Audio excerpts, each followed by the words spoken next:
Okay, and finally, part 3. So in part 3, you are taking basically what you've learned about from parts 1 and 2, and you're going to be thinking about, okay, so now I'm going to start planning an essay that I'm going to write.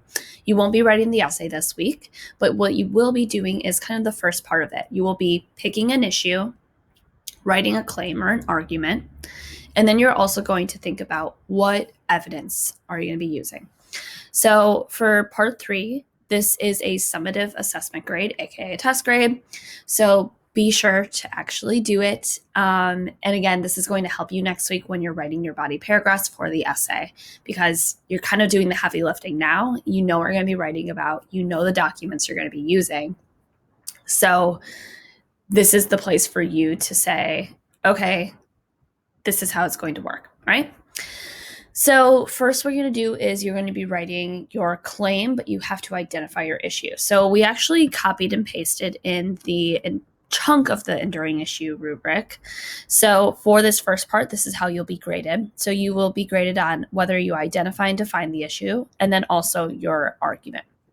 So first you have to pick an issue. So let's say your issue is human rights violations. That can be your issue. That is an issue that has happened and continues to happen.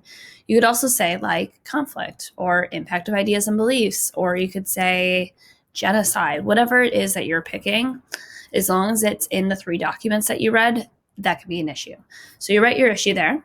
Then you have to define it. So if your issue, let's say you choose impact of ideas and beliefs, you'd say the impact of ideas and beliefs is when certain beliefs or a way of doing things interferes with the way it impacts somebody's life, or whatever you think it is.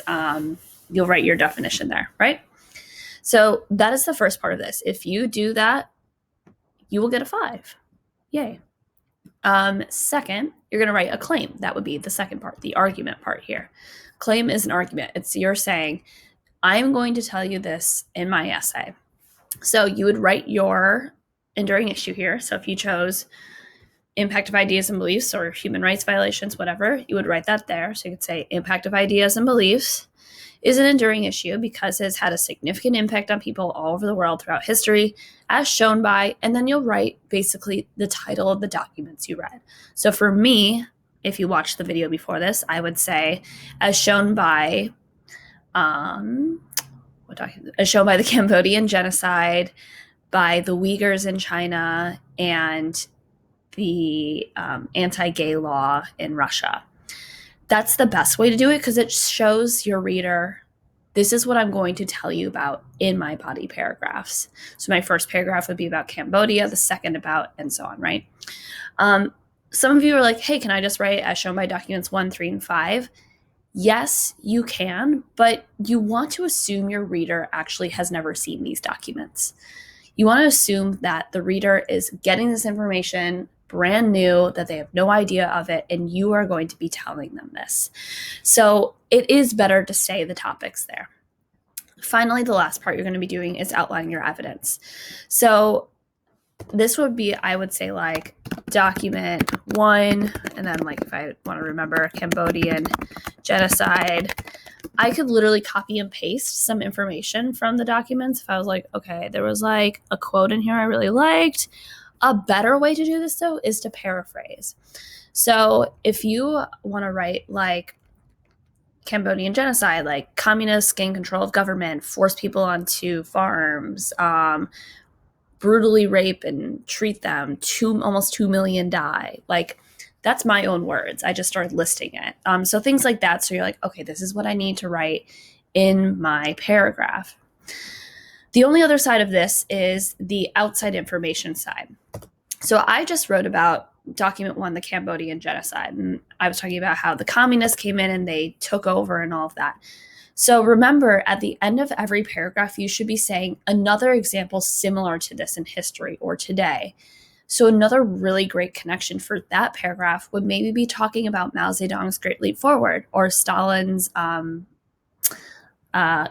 collective farms, the ones where he forced the peasants to work on and then never gave them anything. Those are both really similar because they're also examples of communists doing horribly brutal things and millions of people dying. So that's where I would do that. If you were writing about like document 4, the ICE detention camps, you could also you could say this is similar to in the Holocaust where people were put in internment camps and they were forced to do labor or whatever it might be. So make your own connections there. And then that is essentially it. After you finish that, you're done with the lesson. And then you are going to be using these last 2 pages, basically, as well as the documents, to then write 3 body paragraphs next week. And you'll be writing about those 3 documents you read.